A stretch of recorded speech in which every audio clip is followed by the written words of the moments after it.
Hi and welcome to AFTV. I've got Turkish with me. We've just won 4-2 at the bridge. You said to me in there, I didn't see this one coming. Who saw this coming? Listen, you'd be a liar out there if you say you saw this coming. Every fan I spoke to before the game, before today, even after the game, it's all who expected that. Right. You know, but when the chips are down, when the pressure's off, Arsenal show up. Yeah. And we needed to show up today. A point for me wouldn't have been enough.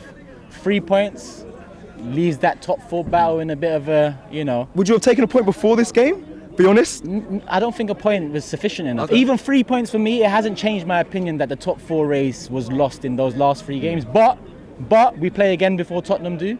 We beat Man United, put pressure on Tottenham, see what happens there. They just lost at home to Brighton. Right. You know, who expected that? So as much as I feel the way I feel, I felt the way I felt before this game.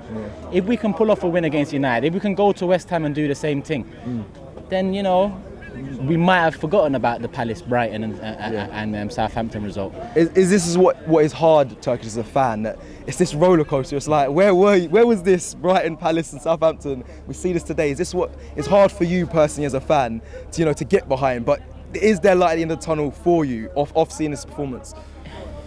What do you mean by is there light at the end of the tunnel? Do you mean is top four on the cards? Do I see the process working? You said this earlier that, you know, it still doesn't change anything, but is it still top four not achievable, do you think, for you?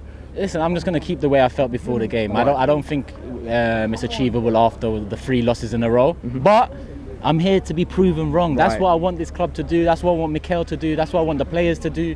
You can see how much it meant to the players again at the end of the game. You can see how much it meant to the fans. Oh, it was again. The fans were 10 out of 10. Yeah. 100% supportive from the very get-go. You know, we got pegged back twice in that first half, and Chelsea were poor.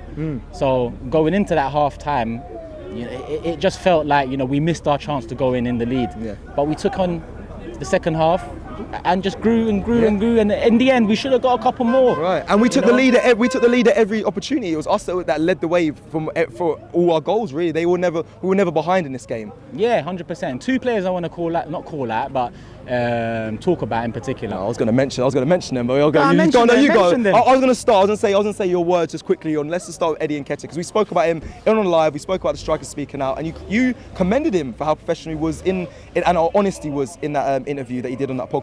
And that energy that he had, that confidence in himself, we saw that tonight. Yeah, he did say, you know, I haven't started like 3-4 games in a row. This is his second start in a row, and he got 2 goals at the bridge.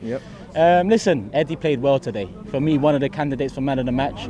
He took his chances well, and even aside from taking his chances well, he was a threat. He was working hard. He was a threat. He was shooting. He had a couple just wide in the first half. So credit to Eddie. Off the back of that interview, like I said, honest interview. He loves the club. It just hasn't worked out, and it will probably be the end of his time at the club in the next 6 games. But for him, for us, it would be amazing if he could go out with a bang, and he needs to start the next game because the 2 goals today justify that. And the other man I want to mention is El Neni, because he stepped in and done a job. You know, El Neni, for me, I've mentioned this before, he was a 7 million signing that come in, and for me, we've got 7 million's worth out of him.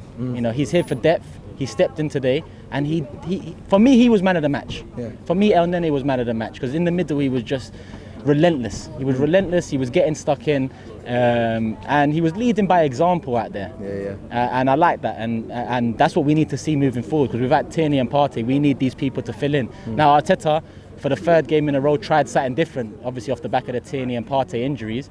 It seemed like today was probably the most efficient way. Don't get me wrong, there was bits and moments in that first half where defensively it looked a bit shaky. Ben White was targeted as right back, but essentially he was slotted into the 3. Tavares was allowed to roam, and then the substitution to put it into a back 5 or a back 3 with Tavares and Cedric being the attacking fullbacks in a sense, I think it was the right thing to do. When Eddie came off, I was like, oh, at 3-2 I think we could have done with him one. He's hungry for his hat-trick, but we got the job done. It is what it is. We moved to Man United on Saturday. Let's get the job done again. We moved to West Ham. Let's get the job done again. And then ask me about top 4 after those 2 games. Love. I'm sick. Shop for AFTV merch at shop.aftv.co.uk. Subscribe to us on YouTube. Follow us on Instagram, Facebook, Twitter, TikTok, Snapchat and Twitch.